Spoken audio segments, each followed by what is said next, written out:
श्री ओम करणी, श्री ओम करणी, श्री ओम करणी, श्री ओम करणी। नमस्कार। जैसा कि कल बताया था आपको, आज से भागवत का प्रसंग ही चल रहा है। सबसे पहले चतुर्श्लोकी भागवत संस्कृत में आपके सामने प्रस्तुत है, सुनिए। अथ चतुर्श्लोकी भागवत। अहमेवासमेवाग्रे नानदयत सदसत परम, पश्चादहं यदेतच्च यो वशिष्येत सोऽस्म्यहम्।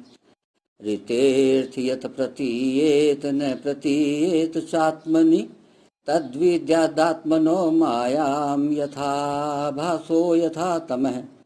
यथा महान्ते भूतानि भूतेषु चावशेष्वनु, प्रविष्टान्य तथा तेषु न तेष्वहम्। एतावदेव जिज्ञासं तत्त्वजिज्ञासुनात्मनः, अन्वयव्यतिरेकाभ्यां यत् स्यात् सर्वत्र सर्वदा। देखिए, इस भागवत में अपन प्रारंभ कर रहे हैं छठे स्कंद से। भागवत प्रारंभ होती है दूसरे स्कंद से और 2 से 5 तक महाराज परीक्षित छठे स्कंद में थोड़ा बताते हैं कि अब तक किस किस स्कंद में क्या हुआ।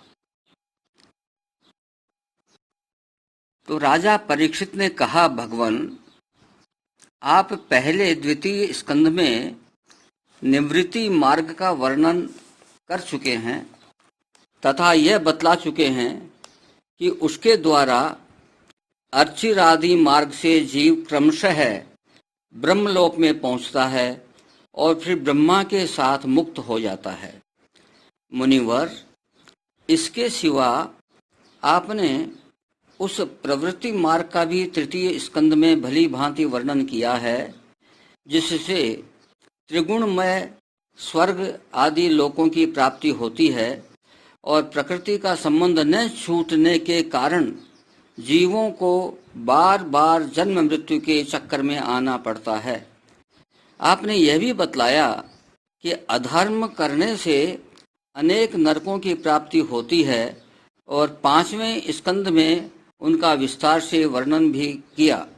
चौथे स्कंद में आपने उस प्रथम मनवंतर का वर्णन किया जिसके अधिपति स्वयंभू मनु थे। साथ ही चौथे और 5वें स्कंदों में प्रियव्रत और उत्तानपाद के वंशों के तथा चरित्रों का एवं द्वीप, वर्ष, समुद्र, पर्वत, नदी, उद्यान और विभिन्न द्वीपों के वृक्षों का भी निरूपण किया। भूमंडल की स्थिति, उसके द्वीप, वर्ष आदि विभाग, उनके लक्षण तथा परिमाण, नक्षत्रों की स्थिति, अतल वितल आदि पाताल, और भगवान ने इन सब की जिस प्रकार सृष्टि की उसका वर्णन भी सुनाया। महाभाग, अब मैं वह उपाय जानना चाहता हूँ जिसके अनुष्ठान से मनुष्य को अनेकानेक भयंकर यातनाओं से पूर्ण नरकों में न जाना पड़े। आप कृपा करके उसका उपदेश कीजिए। यह सुखदेव जी महाराज से राजा परीक्षित प्रार्थना कर रहे हैं।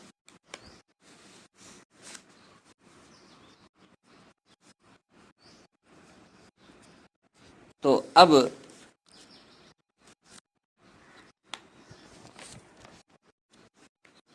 सुखदेव जी फरमाते हैं, श्री सुखदेव जी ने कहा, मनुष्य मन, वाणी और शरीर से पाप करता है। यदि वह उन पापों का इसी जन्म में प्रायश्चित न कर ले तो मरने के बाद उसे अवश्य ही उन भयंकर यातनापूर्ण नरकों में जाना पड़ता है, जिनका वर्णन मैंने तुम्हें 5वें स्कंद के अंत में सुनाया है। तो देखिए, यहाँ पर कहते हैं कि मन, वाणी और शरीर से, ये भागवत जो है वो सभी समय के लिए है, और कलयुग की ये विशेषता है कि मन के पाप भोगने नहीं पड़ते, लागू नहीं पड़ते। मन के पुण्य तो प्रभाव डालते हैं, पाप प्रभाव नहीं डालते। इसलिए वाणी और शरीर से जो पाप किए जाते हैं वो भोगने ही पड़ते हैं। आप देखते हैं कि मुंह का, गले का, जीभ का कैंसर कितना फैला हुआ है। तो जो पाप मुंह से किए गए हैं वो मुंह को भोगने पड़ते हैं। ये ध्यान में रखने की बात है। आगे श्री सुखदेव जी महाराज फरमाते हैं, इसलिए बड़ी सावधानी और सजगता के साथ रोग एवं मृत्यु के पहले ही शीघ्र से शीघ्र पापों की गुरुता और लघुता पर विचार करके उनका प्रायश्चित कर डालना चाहिए। जैसे मर्मज्ञ चिकित्सक रोगों का कारण और उनकी गुरुता लघुता जानकर झटपट उनकी चिकित्सा कर डालता है। राजा परीक्षित ने पूछा, भगवान, मनुष्य राजदंड, समाजदंड आदि लौकिक और शास्त्रोक्त नरक गमन आदि पारलौकिक कष्टों से यह जानकर भी कि पाप उसका शत्रु है, पाप वासनाओं में विवश होकर बार बार वैसे ही कर्मों में प्रवृत्त हो जाता है।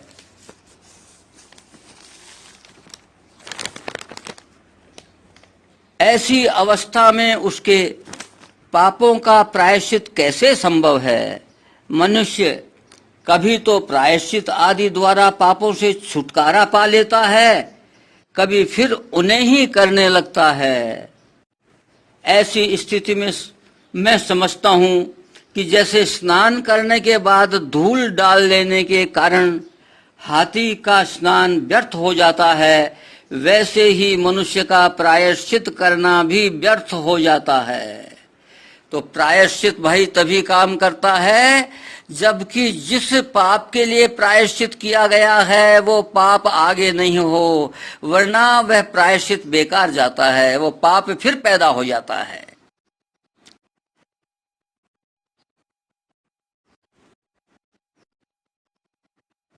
श्री सुखदेव जी ने कहा, वस्तुतः कर्म के द्वारा ही कर्म का निर्बीज नाश नहीं होता, क्योंकि कर्म का अधिकारी अज्ञानी है।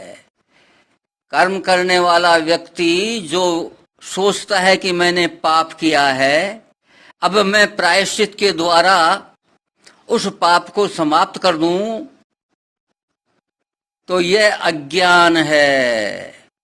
क्योंकि कर्म शरीर और इंद्रियों के द्वारा होते हैं, यह आपको खूब बताया जा चुका है। और शरीर और इंद्रियां आप नहीं हैं, अतः आपके द्वारा किए गए पाप भी आपके पाप नहीं हैं। आप तो चेतन तत्व हैं, आत्म स्वरूप हैं। तो शरीर ने पाप किए हैं तो शरीर को भोगने दो। हाँ, भजन करोगे यदि तो शरीर का कष्ट कम हो जाएगा, क्योंकि जब शरीर कष्ट पाएगा तो आपको अच्छा नहीं लगेगा। जैसे एक मेहमान घर में हो और वो कष्ट पाए तो आप प्रभावित होंगे ही थोड़े बहुत। तो शरीर हमारा मेहमान है, हम शरीर नहीं, हम तो चेतन तत्व हैं। आगे क्या कहते हैं? अज्ञान रहते पाप वासनाएं सर्वथा नहीं मिट सकती। इसलिए सच्चा प्रायश्चित तो तत्व ज्ञान ही है। जो पुरुष केवल सुपथ्य का सेवन करता है उसे रोग अपने वश में नहीं कर सकते। वैसे ही परीक्षित, जो पुरुष नियमों का पालन करता है वह धीरे धीरे पाप वासनाओं से मुक्त हो कल्याणप्रद तत्व ज्ञान प्राप्त करने में समर्थ होता है। जैसे बांसों के झुरमुट में लगी आग बांसों को जला डालती है, वैसे ही धर्मज्ञ और श्रद्धावान धीर पुरुष तपस्या, ब्रह्मचर्य, इंद्रिय दमन, मन की स्थिरता, दान, सत्य, बाहर भीतर की पवित्रता तथा यम एवं नियम, इन 9 साधनों से मन, वाणी और शरीर द्वारा किए गए बड़े से बड़े पापों को भी नष्ट कर देते हैं।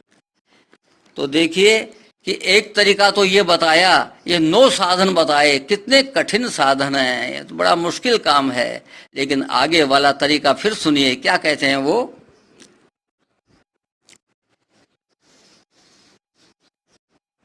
भगवान की शरण में रहने वाले भक्तजन जो बिरले ही होते हैं, केवल भक्ति के द्वारा अपने सारे पापों को उसी प्रकार भस्म कर देते हैं जैसे सूर्य कोहरे को। परीक्षित, पापी पुरुष की जैसी शुद्धि भगवान को आत्मसमर्पण करने से और उनके भक्तों का सेवन करने से होती है, वैसी तपस्या आदि के द्वारा नहीं होती। तो हर मुक्ति के लिए, पापों का नाश करने के लिए, अंतःकरण की शुद्धि के लिए सबसे बड़ा उपाय क्या है? प्रभु के प्रति समर्पण। और जब प्रभु ने कह दिया कि ममे वांसो जीव लोके जीव भूते सनातन है, तो हम उनकी शरण में हैं, ये स्वीकार करना है, मान लेना है। तो शरण में आने से बहुत आसान हो गया ये काम, और शरण में नहीं आए तो काम बहुत मुश्किल है। पुरुषार्थ के द्वारा यदि आप पाप नष्ट करना चाहते हो तो बहुत मुश्किल काम है भाई। इसलिए शरणागति स्वीकार कर लो, लेकिन जानबूझ करके फिर आप पाप में प्रवृत्त हो जाओ। आप मिलावट करो दूध में, घी में और वस्तुओं में, और प्रायश्चित कर लो, और उसके बाद में फिर मिलावट चालू कर दो। ये चलने वाला नहीं है। भगवान को ये छल कपट, ये सब पाखंड, ये दंभ, ये नहीं चलेगा भाई। इसलिए पाप छोड़ दो और प्रायश्चित कर लो। भगवान की शरण में जाना ही सबसे बड़ा प्रायश्चित है। जगत में यह भक्ति का पंथ ही सर्वश्रेष्ठ, भय रहित और कल्याण स्वरूप है, क्योंकि इस मार्ग पर भगवत परायण सुशील साधुजन चलते हैं। परीक्षित, जैसे शराब से भरे घड़े को नदियां पवित्र नहीं कर सकती, वैसे ही बड़े से बड़े प्रायश्चित बार बार किए जाने पर भी भगवत विमुख मनुष्य को पवित्र करने में असमर्थ हैं। जिन्होंने अपने भगवत गुणानुरागी मन मधुकर को भगवान श्री कृष्ण के चरणार विंद मकरंद का एक बार पान करा दिया, उन्होंने सारे प्रायश्चित कर लिए। वे स्वप्न में भी यमराज और उनके पाशधारी दूतों को नहीं देख सकते, फिर नरक की तो बात ही क्या है। परीक्षित, इस विषय में महात्मा लोग एक प्राचीन इतिहास कहा करते हैं। तो ये सुखदेव जी महाराज इतिहास एक पुराना आख्यान सुनाएंगे, यह कल होगा। आज इतना ही। नमस्कार।